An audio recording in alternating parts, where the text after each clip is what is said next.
Central Croydon has one of the highest crime rates in London. The borough may be a safe place to live overall, but violent and petty crimes and a lack of funding because of the council that's gone bankrupt 3 times has got the general opinion of the area going downhill faster than this tram. What the hell? Which got stuck behind a mentally unwell person in the town centre the other day. Noticed that it was members of the public restraining him and not the police, because as anyone round here will tell you, they're not about that often. There are no police. Where's the policeman? Have you seen a policeman around here? No policeman. Join us, Cronks Watch, as we investigate the investigators, asking the question, where are Croydon's police?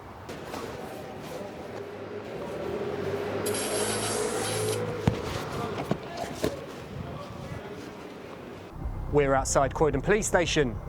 Again, inside are, well, I don't actually know how many police are in there, so who knows exactly? Not this reporter or anyone else outside the Metropolitan Police Force. That's because the exact number of cops in the shop comes under Metropolitan Police statistics, which don't often break down things in detail by borough. Could be 1,000 of them. Could be one alcoholic detective hunched over his taser. Could be this guy.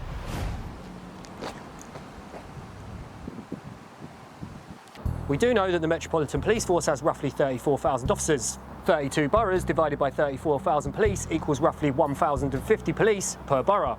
In Croydon, that works out as 269 officers per 100,000 people. That's far lower than the 330 police per 100,000 people that the Met says is average across London. Until last year, Croydon had a dedicated town centre team of 25 police.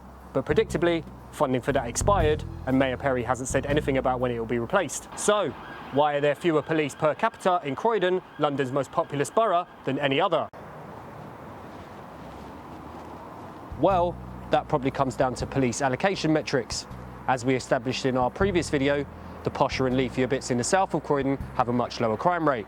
So, from the perspective of a robot, why would you send police to Croydon when other areas have a much higher per capita crime rate to deal with? Never mind that Croydon Town Centre, the part that should represent the rest of the borough and be a focal point for the community, is so full of crime that people feel unsafe visiting. Also, that doesn't factor in Croydon's high rate of abstractions, to use the Met Police's aptly abstract term for when it pulls officers out of local areas to police protests up in central London. 1 in 4 police officers scheduled for duty in Croydon each day were instead drafted up to London to produce... On average, 1 in 4 police officers scheduled for duty in Croydon each day ended up being transplanted to the Big Smoke to police people shouting and waving signs. And that's without mentioning the Metropolitan Police's overall staffing problem, which senior officers say could hit critical levels in 2025. Right. Yeah. Can I just have a very quick chat with you guys and I'll leave you We guys? do that completely fine. Yeah. You guys can do this. We're not here to tell you off. Yeah. We're No. just That's cool. just here just to have a chat with you guys, just Okay. to find out what's going on. Just usually when people come and things like that, we just want to make sure everything's all good. Don't worry about it. Yeah, we're not doing anything bad, we're doing local journalism. On the other hand, more policing is, statistically speaking, not always bound to reduce crime rates. And as we found out in our previous video in this series, Croydon's police are some of the most violent in London. But more police on the streets tends to make people feel safer. And that's not an effect that can be underestimated. So, if there aren't that many police on Croydon streets, what are they doing? Recently, Croydon's head of community policing, Mitch Carr, said that he wants more police on Croydon streets. I believe there is justification for this team to be larger given the size of our town centre and the level of demand we face. I continue to make the case for this. Somewhat confusingly though, he also said, We need this to be a full partnership approach, as improving the perception of safety in Croydon's town centre cannot be achieved by just the police. well, who do we need then? F***ing Batman? Maybe he means working with private security guards. Private security guards organised by Croydon's Business Improvement District. Croydon's Business Improvement District is headed up by none other than our part-time mayor, Jason Perry. If you've been to the town centre recently, you may be thinking, I haven't seen many private security guards about. Well, that's because most of them are inside in the private Whitgift Centre, telling pesky journalists like me to stop filming.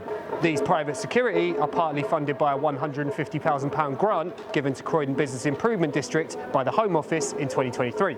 So, Mayor Perry said that we didn't have enough money to fund community policing in the town centre. But instead, he went cap in hand to the government asking for £150,000 to fund private security.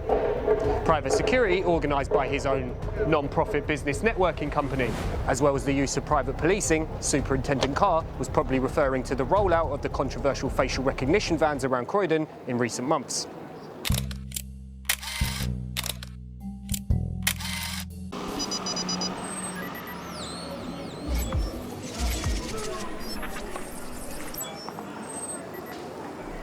That's right. Instead of putting bobbies on the beat across the road from a giant police station, the Met Police decided that Croydon needed facial recognition cameras. Precision policing is us working efficiently to deliver a high level of service for Londoners. An independent study has confirmed the algorithm we use is accurate. Through this testing, we also understand how to use the technology in a fair way with no bias in relation to race or gender. Ultimately, live facial recognition technology is here to keep Londoners safe through accurately identifying people the police want to talk to. However, initial data from the scheme, which has been in the testing phase since early January, show that the majority of people caught were not actually violent offenders. In 4 months, the vans caught 100 people, around 10% of which were violent criminals.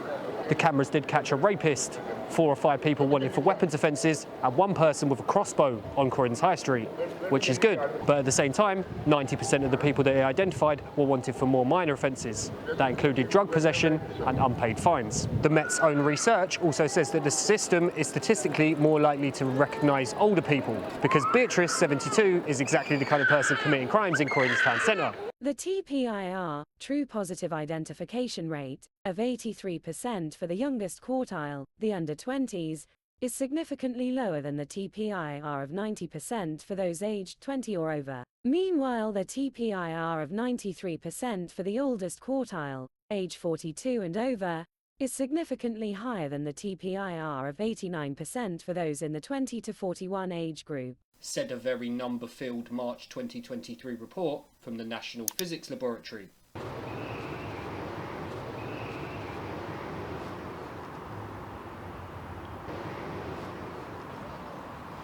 Interestingly, all of this data is achieved using a face match threshold, the level of which the algorithm flags up the data points for a match it might recognise of 6.0.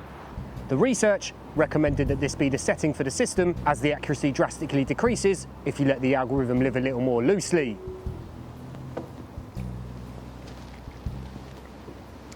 However, the Met decided to leave the actual setting as an option for the system's operator rather than making them use the 6.0 threshold.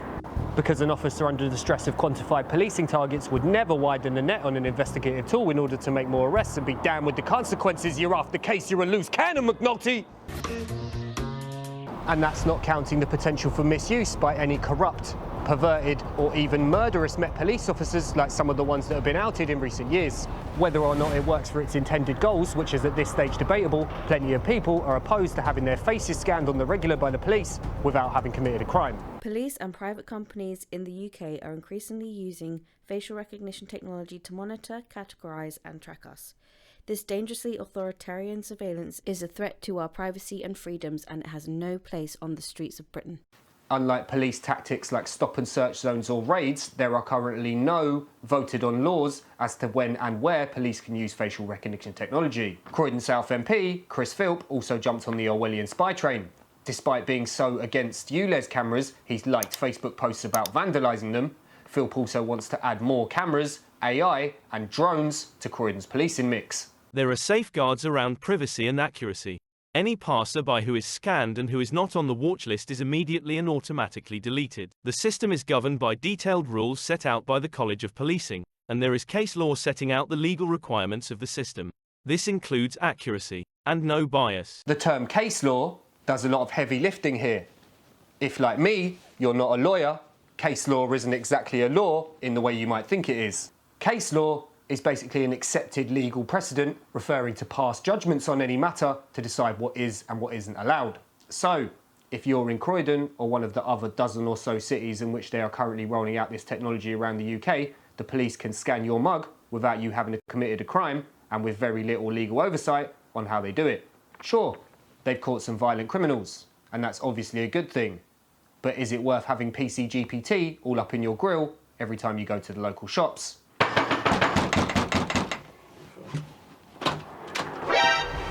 Now, I'm not an ethics professor or a lawyer, I'm just a bloke on the internet standing next to a cardboard cutout policeman, which wasn't cheap, by the way.